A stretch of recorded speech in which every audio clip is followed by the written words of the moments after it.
lui jurais un amour éternel. Je lui promettais le bonheur, un avenir comme elle n'en avait pas vu en rêve.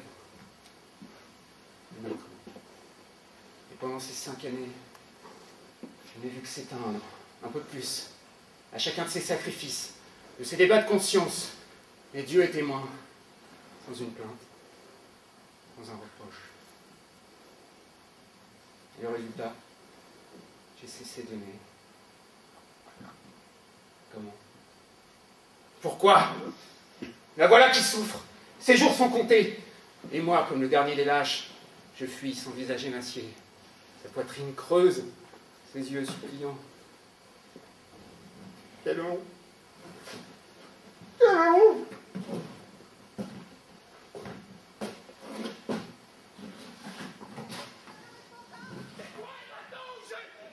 Je pourrais me retenir de...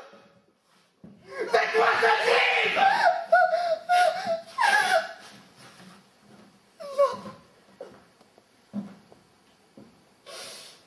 Me taire. Je me tente depuis trop longtemps pour que je puisse me taire.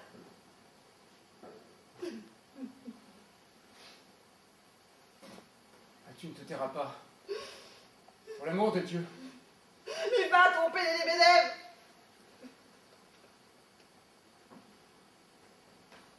Alors écoute-moi bien. Tu vas mourir. Le docteur m'a dit que tu allais bientôt mourir. Non.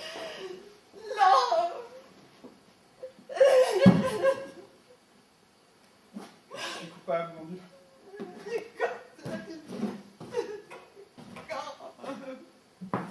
Je suis coupable.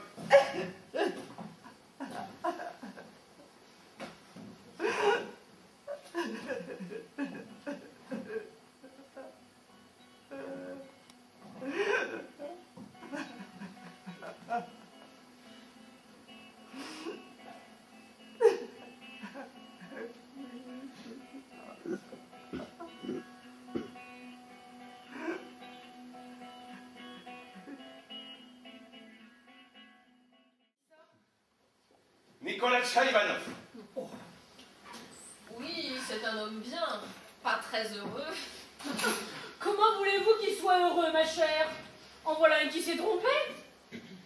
Il a épousé sa yopine et il comptait lui-même ramasser la grosse galette. Et ça a été tout le contraire. Ses parents ont maudit leur fille depuis qu'elle s'est convertie. Résultat, un copec de dot. Mais maintenant, il s'en mord les doigts, mais c'est trop tard. Maman, ce n'est pas vrai? Oh, comment pas vrai, Sachenka? Tout le monde est au courant. S'il n'y avait pas d'intérêt, à quoi bon épouser une juive? Est-ce qu'il n'y a pas assez de Russes? Non, il s'est trompé, la petite âme, voilà tout. Mais à présent, qu'est-ce qu'il lui passe? Seigneur, c'est à mourir de rire. Dès qu'elle rentre à la maison, ça commence. Tes parents sont des escrocs, fiche-moi le camp d'ici. Mais où pourrait-elle aller? Non, ses parents ne la recevront pas. Bon, elle pourrait se placer comme femme de chambre, mais on ne lui a pas appris à travailler. Il lui en fait voir toutes les couleurs jusqu'au moment où le comte prend sa défense. Sans le comte, il lui a fait passer le goût du pain depuis longtemps. Ou encore, il l'enferme à la cave, il lui donne des noms d'oiseaux, de l'ail, quoi. Et elle en couvre, elle n'en plus finir. Mais papa, ce sont des mensonges. Oh là là, laissez donc dire leur bêtises. Bah, c'est quand même pour ça, comme ça qu'il s'est ruiné, le pauvre. Ses affaires sont en pleine déconfiture. Et si Gorky ne gérait pas les affaires du domaine, eh bien, il pourrait crever de faim. Mais par malheur, c'est nous qui voilà, nous payons les pots cassés. Et Dieu seul sait ce que nous y avons laissé. Savez-vous, ma chère, que depuis 3 ans, il nous doit 9000 roubles. Et parfaitement. Enfin, grâce à ce cher Pavel qui ne sait pas différencier entre un emprunteur solvable et un tapeur à peau perdu, alors le capital passe encore. Si au moins il nous payait les intérêts régulièrement. Maman, vous l'avez déjà dit 1000 fois. Parce que ça te regarde. Pourquoi prendre cette dépense? Mais comment osez-vous parler d'un homme qui ne vous a fait aucun mal? Dites, qu'est-ce qu'il vous a fait?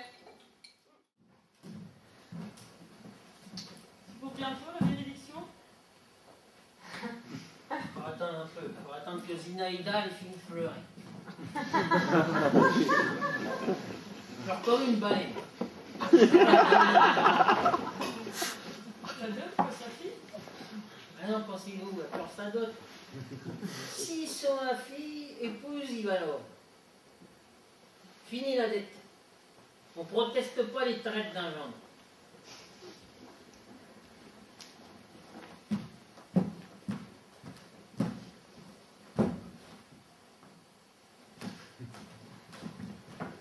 Ah, c'est malin. Écoute-moi attentivement avec tout respect de la maternelle. Voici de quoi il s'agit. Ta mère m'a chargé de te dire ce livre. Tu comprends, c'est pas en mon nom propre que je parle, c'est ma mère qui m'en a donné l'ordre. Sois bref, papa. Ta dot a été fixée à 15 000 roubles en espèces. Voilà. Attention, pas d'histoire après. Ta dot a été fixée à 15 000 roubles en espèces. Mais étant donné que Nikolai Alexeyevitch doit 9 000 roubles à ta mère, ta dot subit une déduction. Ensuite, Pourquoi tu me dis tout ça? c'est ta mère qui m'en a donné l'ordre. Mais laissez-moi en paix. Si tu avais ne serait-ce qu'un peu d'estime pour moi et pour toi-même, tu ne te serais pas permis de me parler ainsi. Je n'ai pas besoin de votre dot. Je ne vous ai rien demandé. Je ne vous demande rien. Pourquoi t'en prends-tu à moi? Eh, tu te souviens dans Gogol, les deux grosses... Tu te souviens dans Gogol, les deux grosses rats? Elles ont commencé par flairer et ne sont parties qu'après. Et toi, une jeune fille instruite, tu te jettes sur moi sans même avoir flairé. Laissez-moi en paix. N'offensez pas mes oreilles avec vos quelques sordides. Vous m'accuserez tous à me planquer un coup de couteau. Je sais qu'il y a quelqu'un. Il y a l'autre qui arrête pas de chialer du matin au soir. Et toi, le radotage. C'est correct de radoter. Mais toi, une fille instruite, tu ne comprends même pas ton propre père. Je fonce ses oreilles. Mais avant que je vienne ici au français des oreilles, là-bas, ils m'ont découpé en chine. Elle ne peut pas. Vous êtes monté de bourrichon ou quoi? Ça ne me plaît pas. Mais alors, pas du. Et qu'est-ce qui ne te plaît pas? Rien ne me plaît. Rien. C'est ça, je vais m'asseoir et je vais m'expliquer. Rien ne me plaît, quant à ton mariage, je n'ai même pas y penser.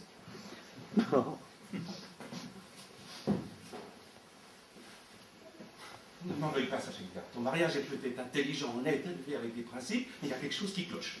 Ça ne ressemble pas à un mariage. Tu es jeune, fragile, joli, pur. Et lui, il est vieux, veuf, usé. Sachenka, pardonne-moi, mais il y a quelque chose de bizarre et les gens en parlent vraiment trop. Comment se fait-il que cette Sarah soit morte et qu'ensuite il ait voulu t'épouser toi? Oh mais non, je suis qu'une vieille balève, une commère, ne m'écoute pas, n'écoute personne, fais comme tu veux. Oh papa, papa, je sens moi-même que ce n'est pas ça, pas ça. Si tu savais combien cela me pèse. Oh, je suis malheureuse et j'ai peur de l'avouer. Oh papa, mon petit papa, dis-moi ce qu'il faut faire de moi du courage pour l'amour de Dieu. Mais comment ça, tu dis? Mais j'ai peur, comme jamais je n'ai eu peur. J'ai l'impression de ne pas le comprendre, de ne jamais pouvoir le comprendre. Depuis que nous sommes fiancés, pas une fois il n'a souri. Pas une fois il ne m'a regardé droit dans les yeux. D'éternelles plaintes, de remords. Mais de quoi? Des allusions à sa culpabilité. Laquelle? Des tremblements incessants. Je suis fatiguée. Fatiguée. Il y a des moments où j'ai l'impression de ne pas l'aimer aussi fort qu'il le faudrait. Et quand il vient chez nous et qu'il me parle, je m'ennuie. C'est vivant, papa, je pleure. Maman, franchir ma seule aimée. Écoute, ton vieux père, refuse-le. Mais que dis-tu là? Mais je t'assure, Sachenka, il y aura un scandale. Tous les gens vont décoincer, mais il vaut mieux un scandale que de se condamner pour la vie. Mais tais-toi, papa, tais-toi. Il faut repousser cette idée-là. C'est un homme bon, malheureux, incompris. Je l'aimerais, je le comprendrais. Je le remettrai sur pied. Je remplirai ma tâche, c'est décidé. Mais c'est pas une tâche, c'est dingue. Assez. Je t'ai avoué à moi-même ce que je ne voulais pas m'avouer. Oublie cela, n'en parle à personne. Je comprends. Est-ce que c'est moi qui est devenu gâteux ou vous tous qui êtes devenus intelligents?